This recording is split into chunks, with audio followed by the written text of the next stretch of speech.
All good things come in threes. So, episode 3 and 3 women. We are going to be talking about beauty standards around the world, and we have 3 people from different parts of the world. All men have the same fade and the same beard, and all women have the big lips and the My fade is screaming.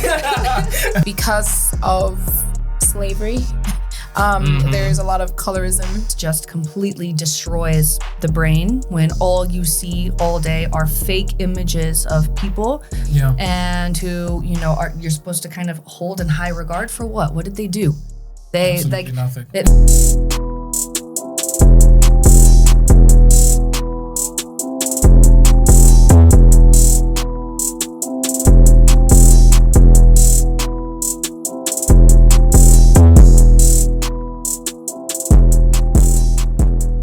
Hello everybody and welcome back to the channel AfroLev, roaring truths to preserve your pretty voice. And they said that all good things come in threes. So episode 3 and 3 women. See what I did there? Very creative. Where are my claps? I just gave you 3. All right. So before we begin, we are going to be talking about beauty standards around the world. And we have 3 people from different parts of the world. So this is perfect. Could you guys please introduce yourself? Let's go around the table. Who wants to go first? I would say ladies first, but then everybody's a lady. So I'm not so sure how I should approach this. Angelique, there we go. Okay, no problem. Hi, I'm Angelique. I'm a singer and a teacher, and I'm from Jamaica. What else is there? That's it. Okay. Short and sweet. Yes. Perfect. Okay. Hello, everyone. My name's Sarah. I'm from Indiana, from the States. We're expecting a 3rd child pretty soon, so getting ready for all of that. And I've been in Russia for about 12 years now. So That's a long time. yeah. Right. Hello, everyone. I'm Natalie. I'm a doctor, expert in health, and I know how to be beautiful and young as long as it's possible even on this earth. And also, I'm a mentor in spiritual and personal development. And as Andy called me, I'm a date coach also. So I have a lot of things and things I also think, and I want to be a mother. Sarah has first-hand advice. This is the third one, right? Yeah, you're an expert in this. She's Definitely. Feel free to ask her after the show. And Sarah has been on the podcast, no, not the podcast, but many different interviews. This is like the 3rd time. We've had 2 interviews and 1 podcast. This is the 2nd. Yeah, that one failed, and then we're redoing this one because but it's okay. We're here now. Okay, getting straight into the topic. So we're going to be talking about beauty standards all over the world. I chose to bring a Russian woman here because we're in Russia, but Sarah's from America and Angelique is from Jamaica. So before we get into this, I just need to know one thing. What is the traditional beauty standard in your countries? What would you say is like the ideal Jamaican woman or the ideal American woman or the ideal Russian woman? You can be honest. Don't be terrified. Okay. That's a really loaded question. Oh, okay. Well. Just because I like to tell, Jamaica is a melting pot. We have a lot of different people and a lot of different ethnicities in Jamaica. And because of slavery, there's a lot of colorism in Jamaica as well. So it's kind of difficult to say what the ideal woman is or the ideal standard of a woman is because everybody looks different. Most people want to look a certain way, but I wouldn't say that there is one like standard because then you have Rastafarianism that originated in Jamaica, and there's one set of women in Jamaica who want to be as natural as possible, and they're praised for embracing their whatever they look like, and they're referred to like you might be walking on the street and someone will say Empress, they'll call it's a way to say like you're natural and you embrace it and it's really good. Natural beauty. Okay, makes sense. And then there's another or the other side of the coin where everybody wants to be light skinned and have long straight hair, that kind of thing that we was programmed into us from slavery. So yeah, there's those two sides of the coin. Mm-hmm. Yes, Sarah from Indiana. That's hard to answer too. Really, because I think that when I was there, like when I lived there last, so more than a decade ago, that the standard was to be slim. Like the supermodel figure was still really idolized. But that was kind of changing to more of an athletic look. And and since then, I think that it's really just kind of what anyone's taste is. That this body positivity movement really took off in the last decade. And so like,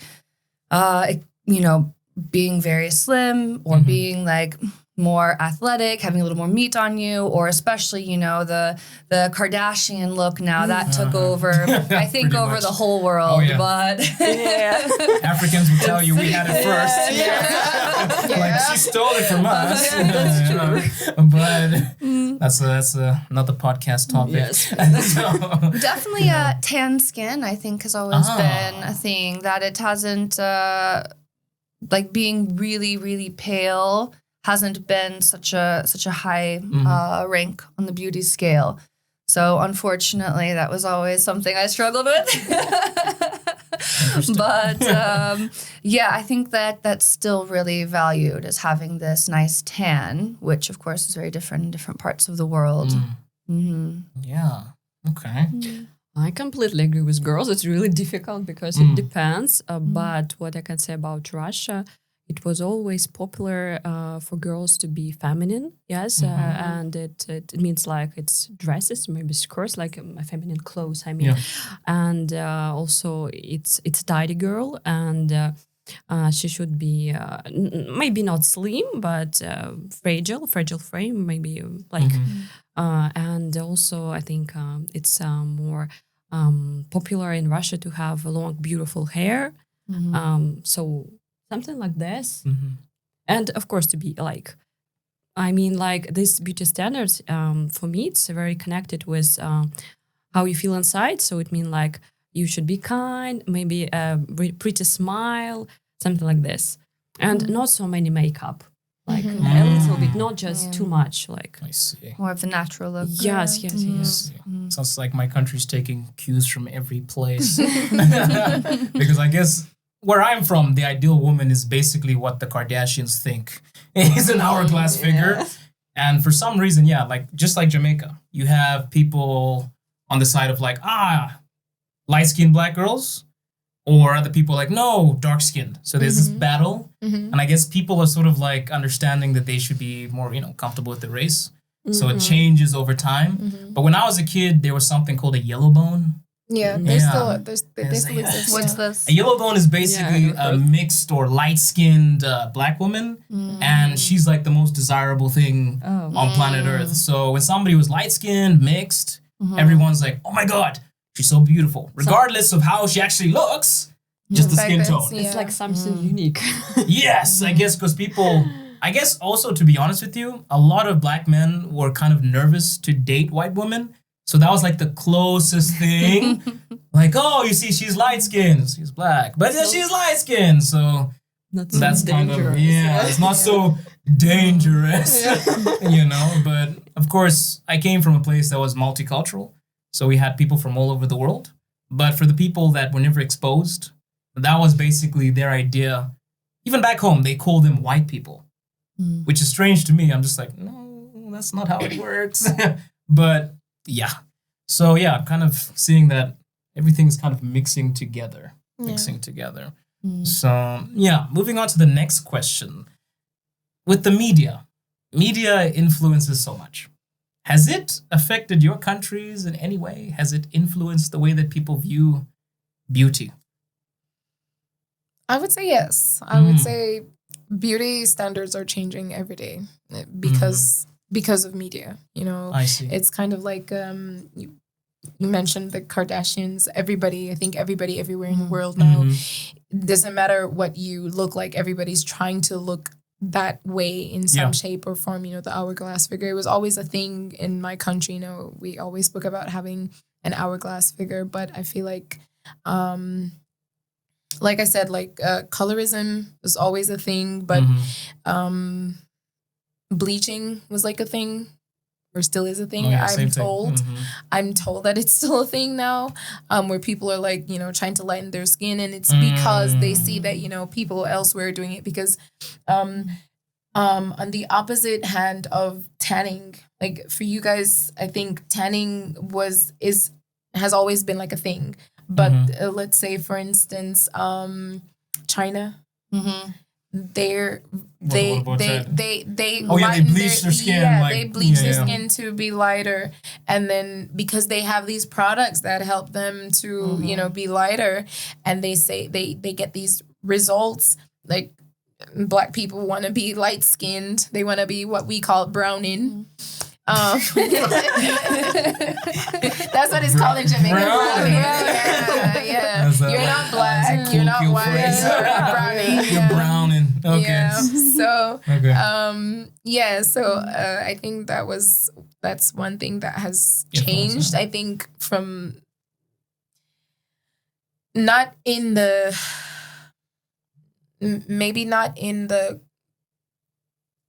maybe it hasn't been. Maybe it's been for like maybe a decade or maybe 2 decades. Yeah. Like it's been there. It's kind of like this flat line that was there. Everything else goes up and down, but it's kind of like the media kind of pushes that thing, you know, like you have to be this, you have to look this way. So people are trying to make sure that they're on that level. Because I feel like it doesn't matter where you're from. Yes. I think like mulatto women, they're always seen as something really exotic. I think there isn't a place in the world where mulatto, as in like this light-skinned, red-bone women aren't seen. No, you guys call them red bones. No, we call them browning. You call them red bone. We call them red bones. Oh, we call them yellow bones. Yellow bone. Okay. Sorry. There's some places that call them red bones yes, too. also some people think, like some people call them red bones at home. Yeah. Yeah. This is like news to you guys. What? So many this was us every day. I never saw the fascination because I was surrounded by people of all races, all colors. Same. So even when I married my wife, people were like, oh, you married a white woman. I'm like, I married a woman. I don't really see the difference, but I think because I was very exposed. But of course, there are some cultural things that are different. But I think maybe because she's so eager to do things, she's even trying to learn my dialect, which is like Shona, and that's interesting. We'll see how this ends with my mother. You know, but yeah, my parents basically kind of put me in an environment surrounded by old people. So yeah, that's was never strange. Yes, what about Indiana? You know, I America think in general? I was actually thinking about this recently, how like with fashion in general, how boring it is lately. Oh. And like, I was kind of thinking, like, well, why is it so boring now? I remember a decade ago how, like, you know, you could go find so many interesting pieces. And I always liked wearing very, I don't know, unique jewelry or something like this. Nothing too flashy. I like to keep it pretty simple, but something unique that not everybody had. And then I was thinking about that with beauty standards, too. And I think this is where social media kind of... it doesn't allow these kind of pockets of individuals to express themselves in a more unique way because they're being influenced by, you know, like the top celebrities or influencers, whoever it is. So everybody is seeing the same kind of beauty standards. So whenever you get these butt implants and the lips that have just exploded. And the eyebrows and everything that it's just, and, you know, people are so airbrushed in social media and all these filters. And it's just like, people don't look like people anymore. They don't have these imperfections. They don't have these unique things about them where if you go to choose any country, and you're going to see unique people dressed in their own fashion for how the country expresses themselves. And women and men with their different hairstyles or beard styles or something. And now it's like all men have the same fade and the same beard, and all women have the big lips and the like. My fade is screaming. Okay. And like, you know, not all of these trends are bad. Some of them I quite like, but the thing is, it makes the whole planet uniform. And that's something that is very boring to me. Like, I like being able to travel before from, you know, state to state or country to country, and just seeing like, you know, all these unique people with unique, like their things, There are things that are made there too, instead of these global fashion brands and these global makeup trends and so on. They had what was produced in that country or in the country nearby. And it made it so much more unique. Yeah, It made traveling, it made meeting people more interesting. Yeah. I agree. I agree with that. It's like this for us. It's more of like we basically go in any direction that America goes, because all of the media is basically American. When I came to Russia, I was very surprised because like, oh, there's a different form of media, you know? Wow, because everything is like, oh, this is body positivity. This is wrong. This is right. So we kind of just follow exactly what America says. If big lips are in, of course, for us, it's very difficult to do because everybody has huge lips already. Yeah, you don't have to do those. But people are still doing it. And that's the thing that is very weird to me. Really there are people who have naturally big lips and they're still doing it. Still doing it. Yeah. So I guess people always want what they don't have. For me, as an African, I always find it strange. When I walk down the street and I see somebody with these full big lips, I'm like, how do you eat with that? How do you, like, for me, I feel like, do you look at yourself in the mirror? Like, there's one lady I see quite often, and I always think to myself, at first when I saw her, like, I guess because you see it so much, you kind of become desensitized. But when I saw her first, I was kind of like, do you actually think that this looks nice? Like, and then the more I kind of analyzed my reaction, I realized that to me, she looks like someone punched her in the lip. Like in the This is not a diss. I'm not dissing her. I'm just saying, like, you know, have you ever like seen, like, okay, when I was younger, I got bit on the lip by an ant, and my lips they would basically turn to a balloon. And it's not that I'm trying to be funny or whatever. I'm just saying, like, I analyzed it in my mind. I'm like, she reminds me of something. What does she remind me of? And it just happens to remind me of, you know, like, you when you get socked in the lip and your lip swells up because it's just that one that's just like up there, just kind of swollen.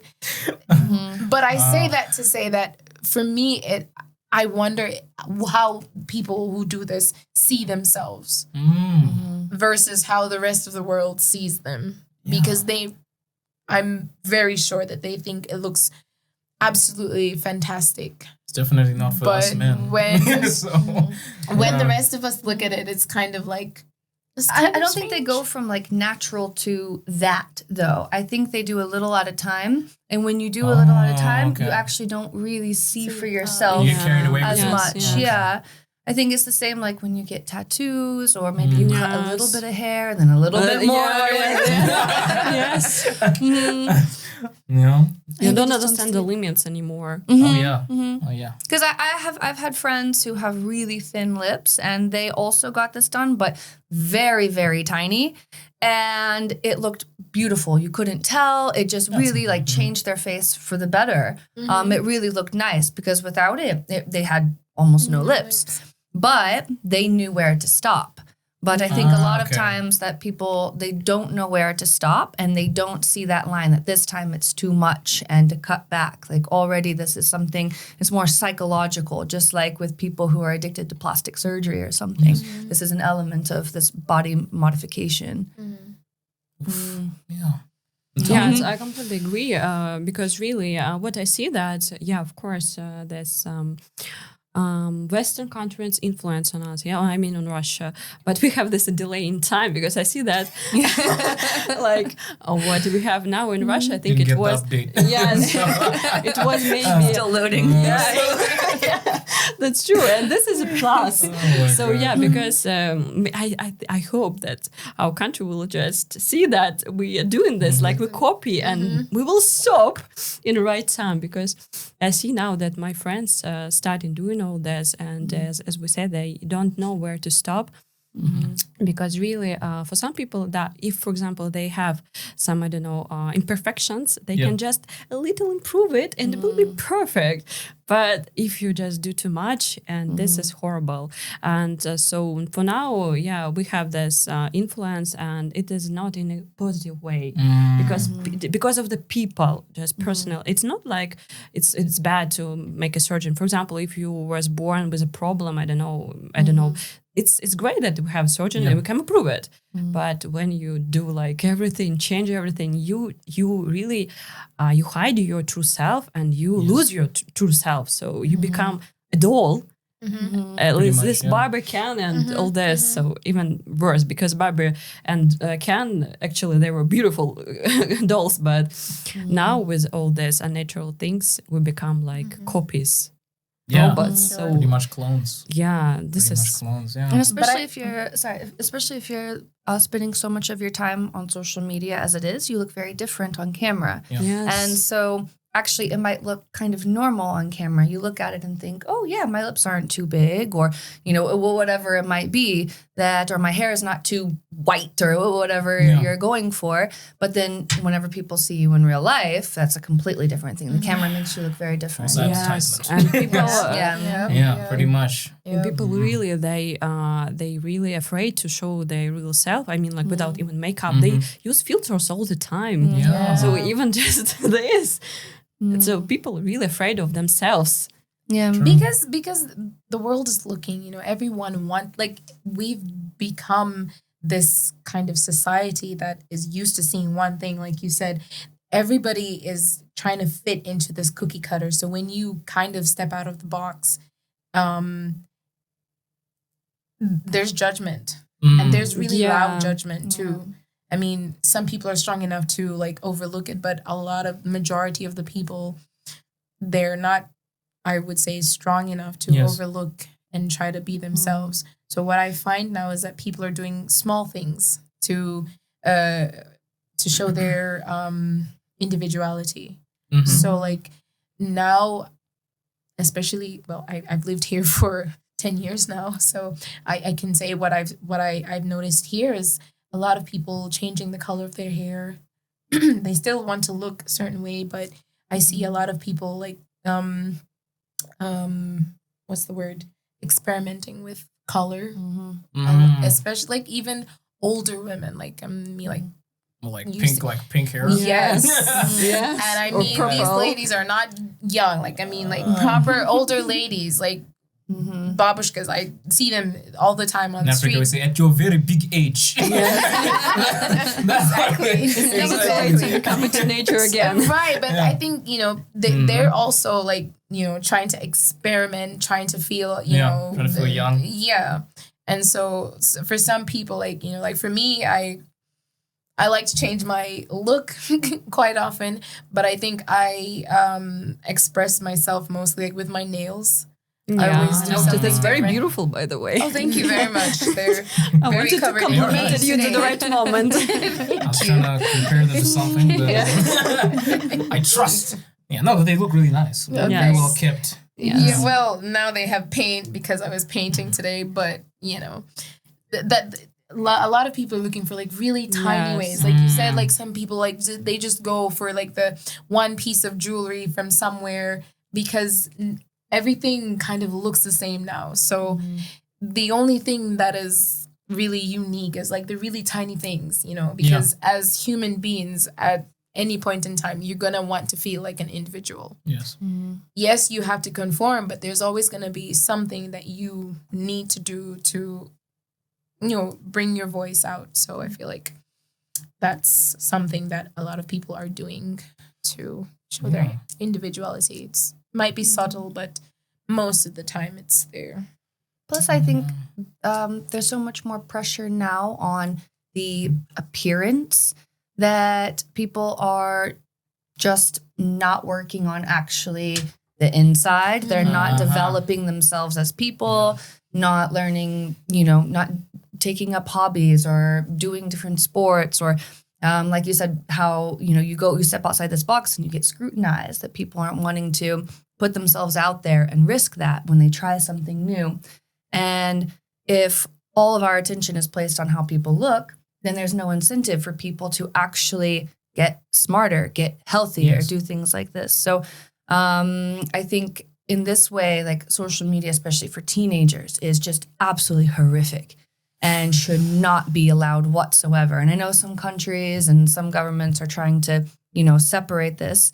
I think there's a long way to go, but I think that this just completely destroys the brain when all you see all day are fake images of people and who, you're supposed to kind of hold in high regard for what? What did they do?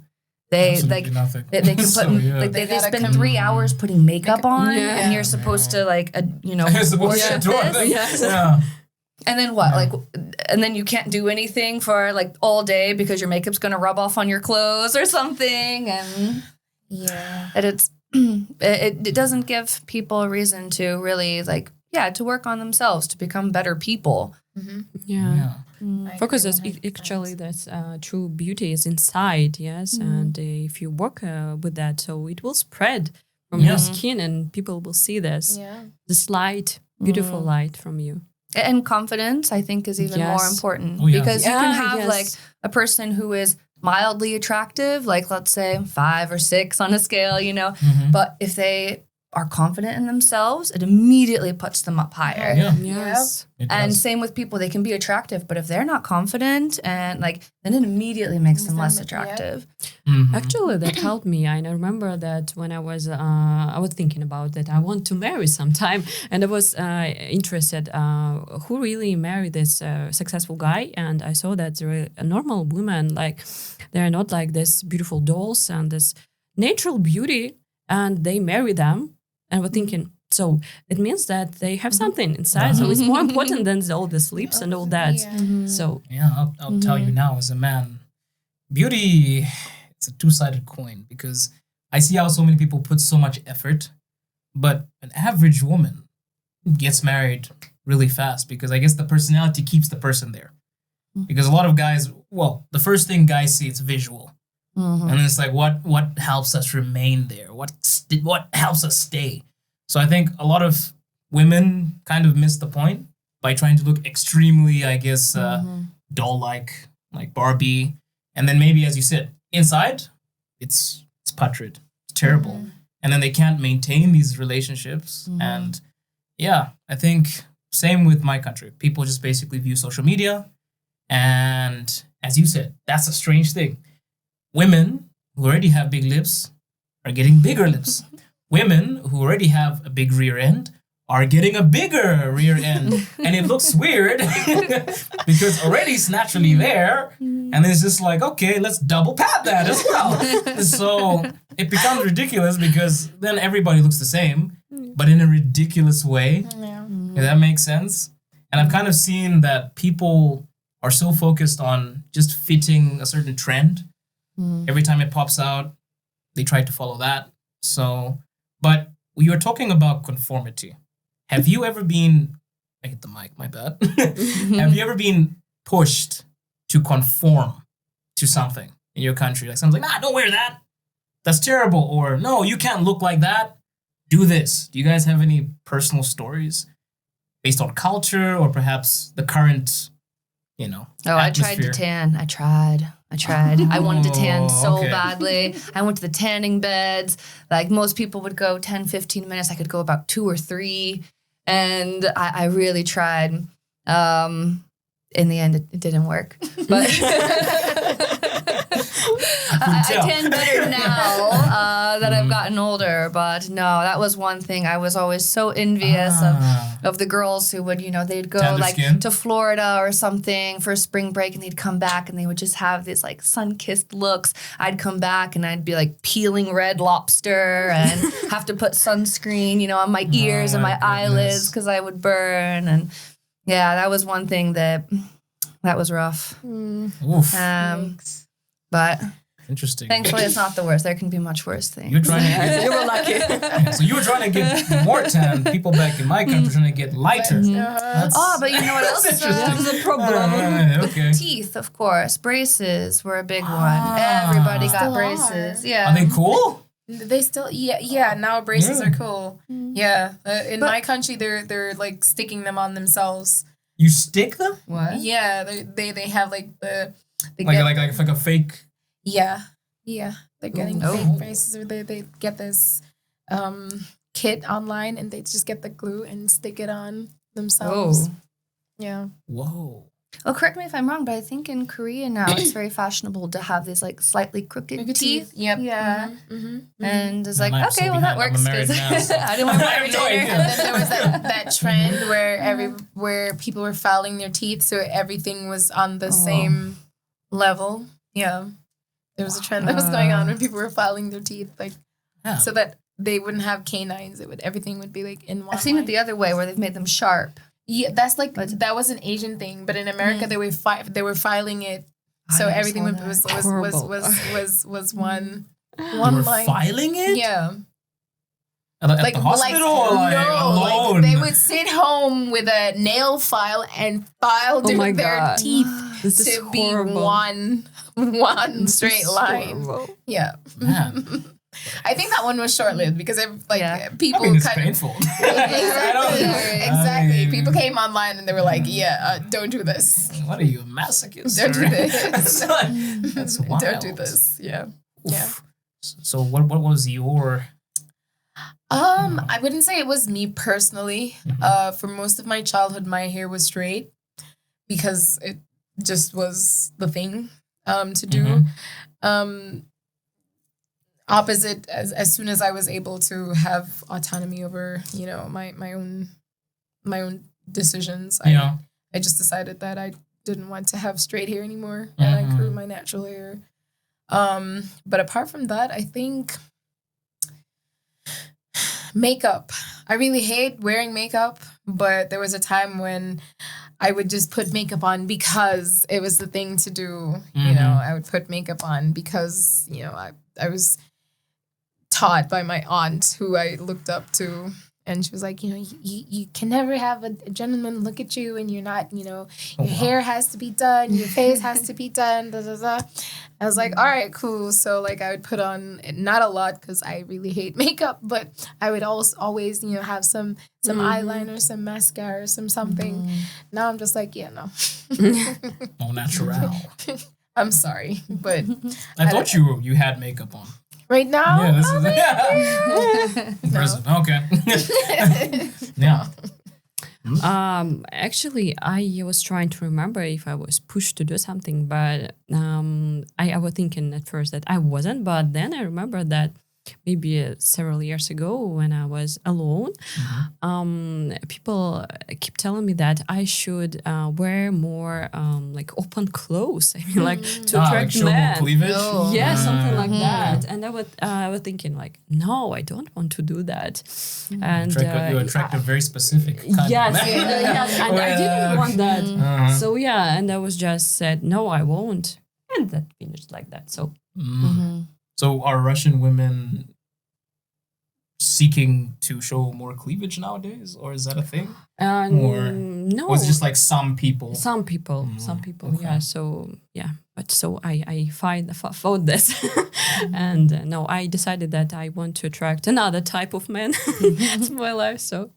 And it worked. There you go. Yeah. Yeah. In terms of conformity for the women in my country, yeah, as we said, bleaching skin, trying to be light skinned because light skin was like the top of everything.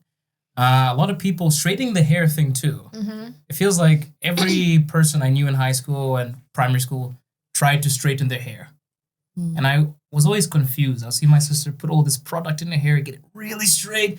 And sometimes she'd be like, oh my God, it burns. I'm like, why? Why are you doing this? Yeah. She's like, no, because it has to be straight. I'm like, why does it have to be straight? Mine's not straight. She's like, you're a guy. And I'm like, exactly. Yeah, but, you know, but so. That I wanted to ask though, because the topic doesn't say beauty standards for women, and you've been commented a lot about women beauty standards. What about for like a personal experience, and what what would like what about a male beauty standard? Male beauty standard, but based on women or just like guys? Guys, girls, whatever. What beauty standard do you see for men? And this is why I brought her on. She asks important questions. All right. Yeah, I mean, for guys, I'm noticing it's kind of sad, but as women try harder, guys try less. If that makes sense. Yeah.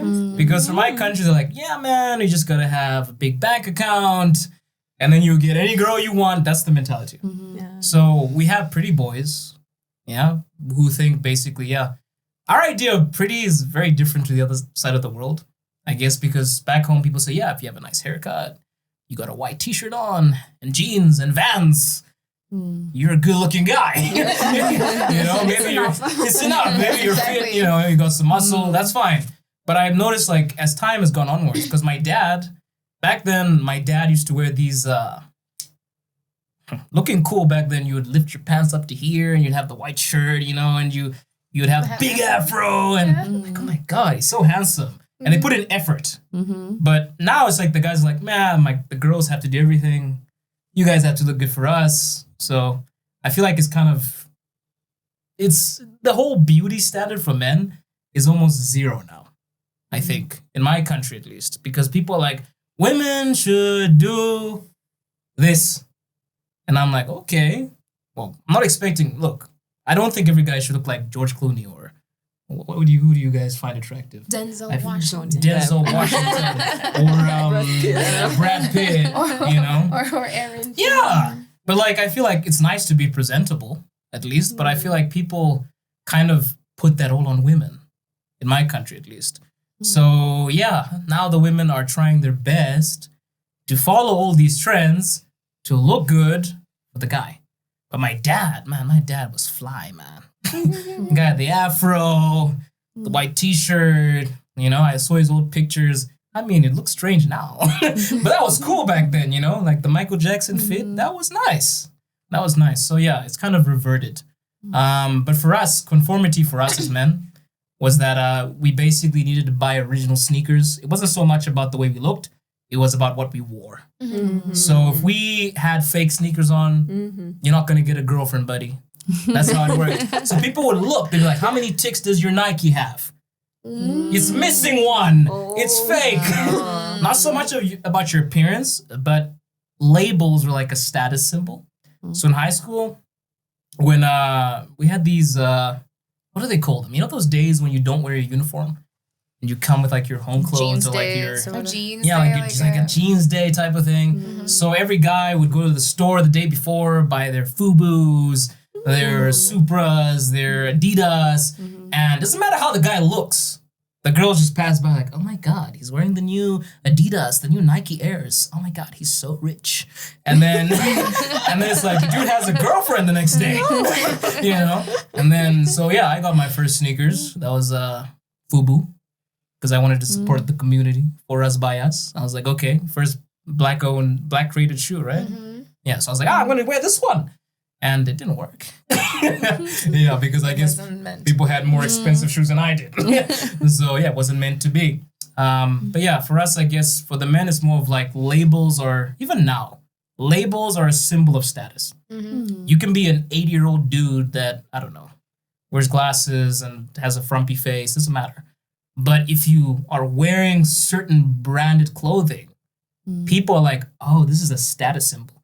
Because for us, I can go to the store right now. I could buy some Nikes from any of these resellers in Moscow. Maybe I spend, 20,000 rubles on some Nikes, right?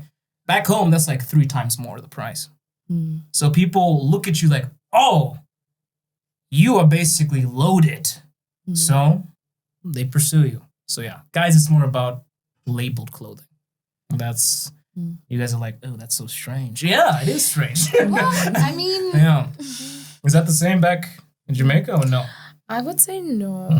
In Jamaica, we're kind of like into looks. Yeah, we're very judgmental people. Oh, judgmental people. Judgmental. But I mean, it's pretty much the same in terms of colorism for both men and women. Same with guys, by the way. Yeah, light-skinned guys, every girl wants to get your number. That's also what happens. But apart from that, kind of, I don't know, like, we're judgmental in the fact that, yes, it does depend on your appearance and what you're wearing, but also, like, how you take care of yourself. So, like, acne was a really big thing for us. Like, if you, like, struggled with acne...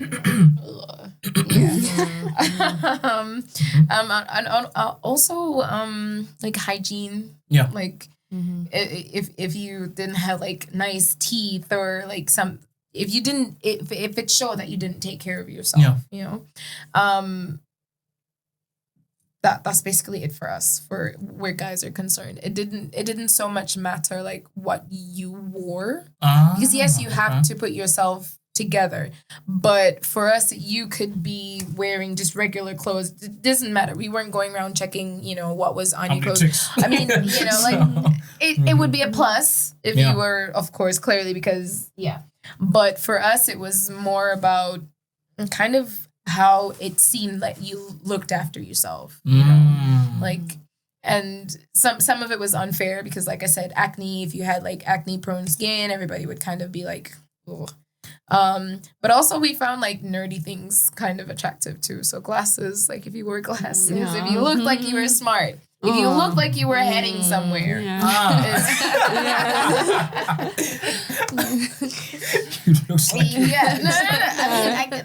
The braces thing, like that's true. Braces are really expensive. So how much are braces back then? They're really expensive, so that's why people are like, "Oh I can afford braces." Yeah, you're rich. So if you can afford braces, then you're rich. So you're loaded. Yeah. You're loaded. Yeah. Wow. Yes. This is fascinating. Yeah, I'm mind blown. I'm mind blown. Yeah. But what about these things? Did they have any effect on your self-esteem at all? Sarah, you talked about how you wanted to tan more, etc. Did you feel miserable, or was it just like a thing like I just want to? It's just a personal thing. I mean, I think that in the end, like I always got good grades in school. I was very athletic, and so I got praise and confidence in other places. Plus, I wasn't unattractive, so it wasn't like I Listen, it is. Listen, I mean, I had my unattractive face. Yes, with the glasses and the teeth and the crazy hair. Like I had all of that too, but. Thankfully, I didn't depend solely on my looks for my self-worth. Yeah. So I had other things that, you know, gave me that. I had good friends. So, you know, I think that's where it really helps. And like, again, where I'm so glad that I did not have social media as a middle schooler or high schooler, because I probably would have gotten sucked in to this because I also liked to experiment a lot with coloring my hair. I've had like every color possible, purple and green and blue and multiple colors at once. I've had pictures. Yeah, I want to see them. It looked good. Like actually, it looked really nice. I had lots of piercings, my nose, my lip, my tongue, like all of this. But. Like, I did it for me. I liked it. And, like, I'd always wanted to tattoo, but I couldn't find something personal for me. So I just never did it. I wasn't just going to do it because other people were doing it. Yeah. But, yeah, like, with these things, I've always really loved them. And I'll see some of the teenagers now with their colored hair and their piercings. And I mean, it wasn't that long ago. I had colored hair, like, 6 years ago. It wasn't even that long ago. And I just took my piercings out about that time, too. And I miss them. My husband's glad that he met me after this phase, but yeah, I think like it's good to kind of do what is good for you. If you want to wear modest clothes, wear modest clothes. If you want short hair, have short hair, or whatever it is and like to have other outlets for your confidence. It shouldn't be based solely on one thing. Because even like, the smart kids at school who aren't attractive or something, they have one thing. Okay, I'm super, super smart. And then what happens whenever that doesn't go anywhere? What happens whenever they actually get into college and they're not smarter than everybody anymore? And then that one thing that they solely based their confidence on is crushed. And then what? Like, you have to develop yourself in different ways. Exactly. So, so thankfully the tanning thing wasn't, a huge mental problem for me. Yeah. What about you? Oh, I was looking at Angela. Oh, sorry. How about you?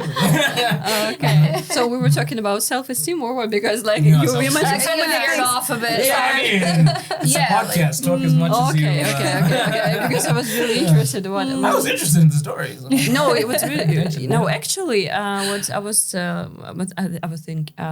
talking about that maybe a week ago. That I think it's very important for teenager to try a lot of things, experiment. Because if you won't do that in that age, you will do that when you will be like after 60.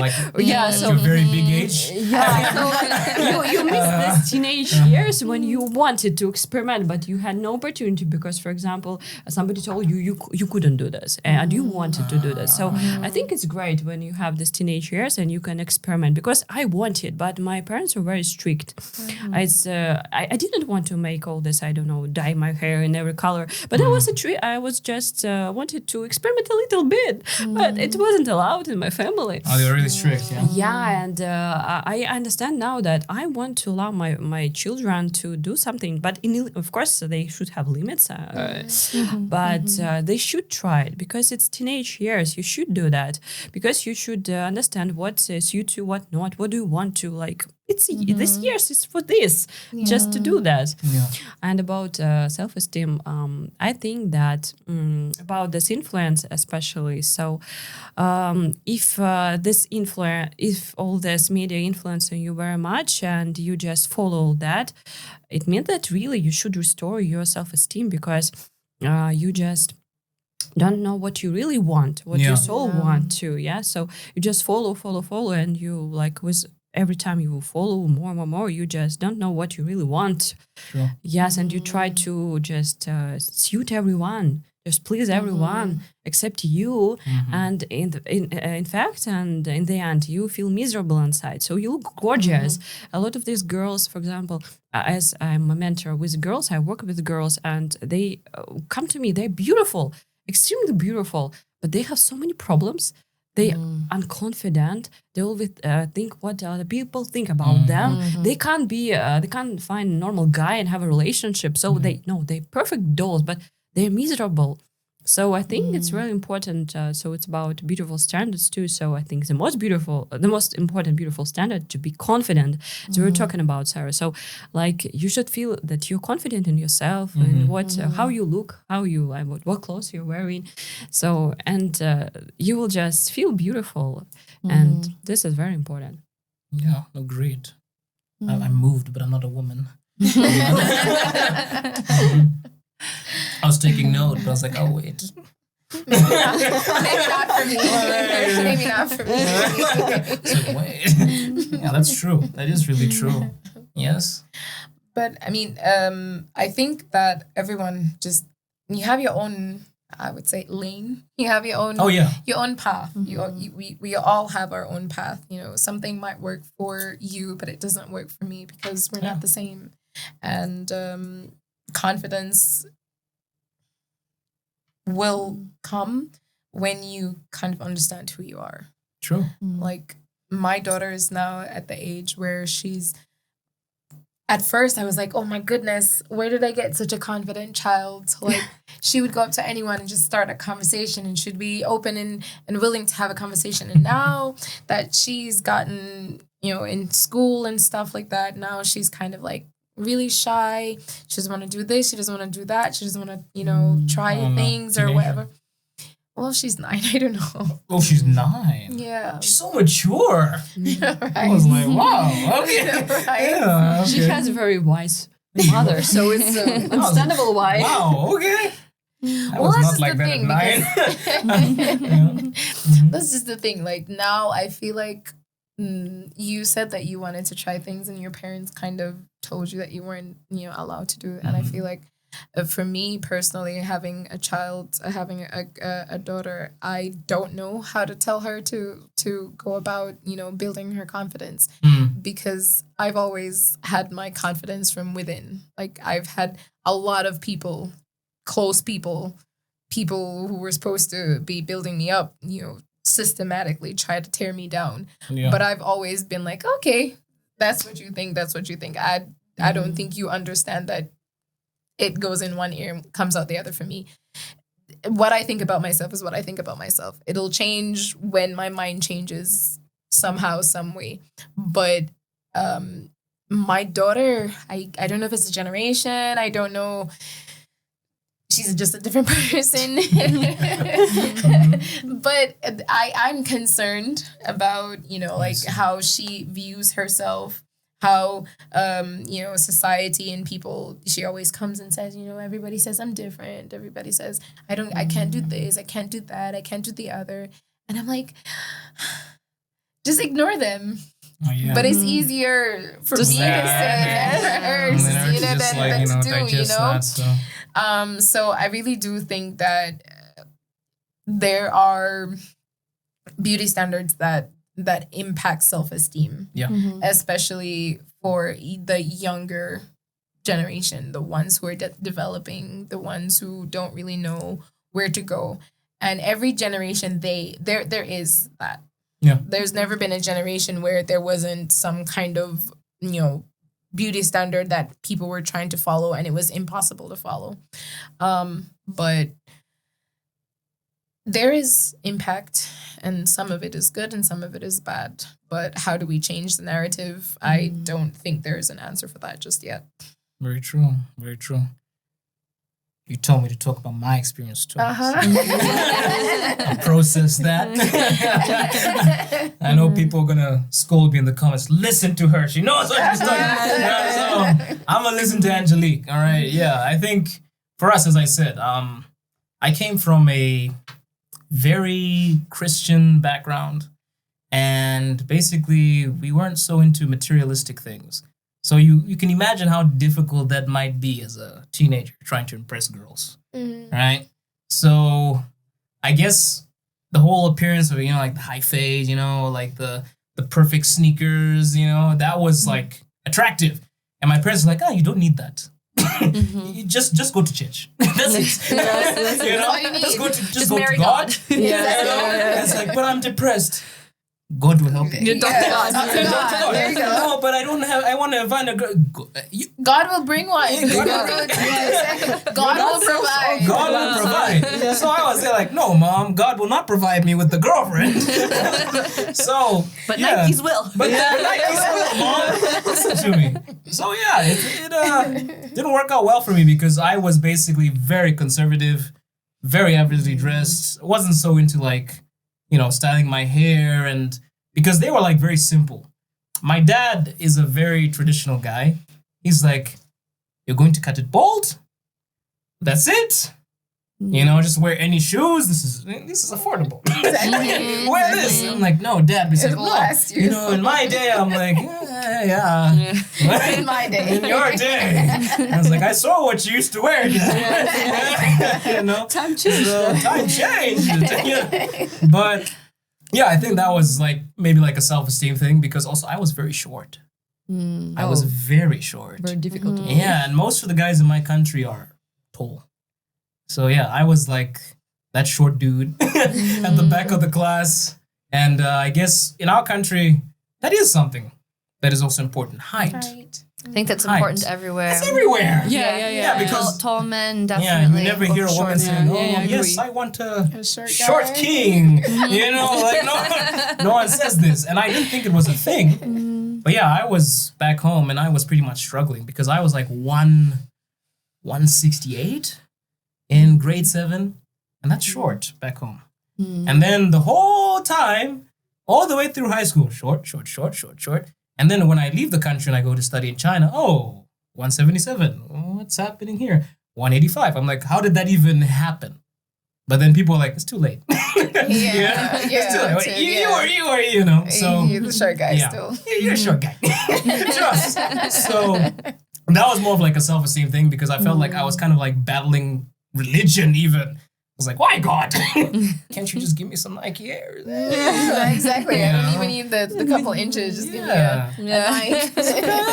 And then he gave me the height, but it's too late, God. And then I bought the Nikes later. Okay, I got my wife, but my wife was more interested in my intellect. I was like, oh, women care about brains and not Nikes? Whoa. Mind blown. So. Well, this was a really big shock for me in Russia, actually, of how often I would see women who were with men shorter than them. And sometimes it was because like they would just wear heels often, especially when I first came. Like it was still very fashionable for women to wear heels like all the time. If you're not in the house, you're in heels. Doesn't matter if there's 6 inches of ice. It doesn't matter if you're going to the shop with your stroller, you're in heels. That's changed a lot. Yeah. Yes. And so it was really shocking for me to see a woman like towering even over her man. Oh, wow. And this really like, because back in the States, you wouldn't really see that. If you did, it was always really strange. And plus, like, I think for a woman, it makes us feel less feminine. If a man is shorter. Yeah. What is it? Do you guys feel like less protected? Yes. Like you feel vulnerable? Yes. Or maybe more like arrogant, maybe like even. I don't want to feel bigger than my man. Exactly. You know, because I'm not a short girl. Because so it's like she said, women want to be like fragile. So we want to feel like, the man is bigger, should be taller. To protect, yeah. I see. And it's like if you have to be the one to wrap your arms around him, it's not so attractive. So this was really shocking for me to see.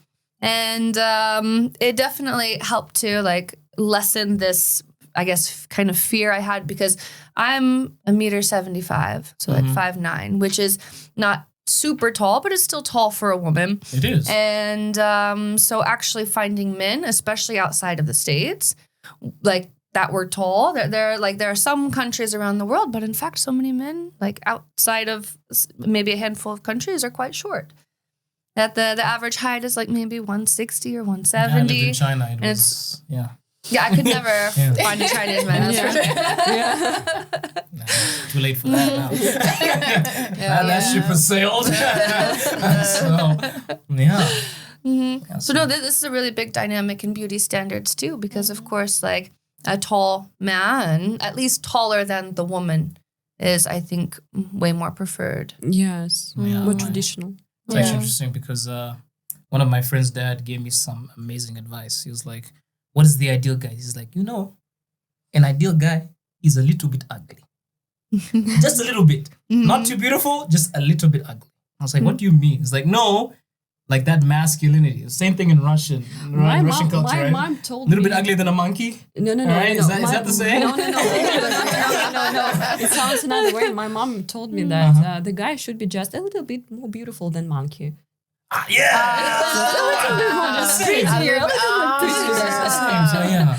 my dad, fine. Yeah, a lot of African men are like this. They're like, just look presentable. Don't look too feminine. And my dad used to see me like doing these things. Like, I don't know. Like, he's like, he sees these things on TV, and people are so intrigued by like, what is it? Back home, like the lip balm. But then some of it was like kind of like glossy. Yeah. My dad would be like, that's gay. Don't do it. Yeah. I was like, guys, that's gay. It was like Zimbabweans are very brutal. They're just like, for sure. For sure. The same in Jamaica. So like, I had to give my son, and my son is a very, I wouldn't say he's a pretty boy, but he really likes to take care of himself. And I went home and I was like, sir, you've got to wear lip balm. He's like, but I'm like, no buts. You can't be out here, and then your lips are cracking. Just put the lip balm. Then you won't have to do this all the time. Just balm. I'm not saying gloss. bomb. Yeah. Yeah. My mom. Yeah, I didn't put on my lip balm this morning, so But it's like a thing, you know, like I guess I don't know, before they had like duck lips for girls, but in Jamaica now the boys are kind of, you know, they have no beard, but they have to kind of like do this. It's horrible. It's a mating call. What is this? They think it's cool. They do think it's cool. Like my son took a picture and he was like, I was like, can someone please tell him that this does not look nice? It's not manly. But you know what? I'm like, you know what, son? Do you? Do you? Okay, you know, I had so many questions. And I'm going to ask one more because we literally only have like a few minutes left. Oh, no.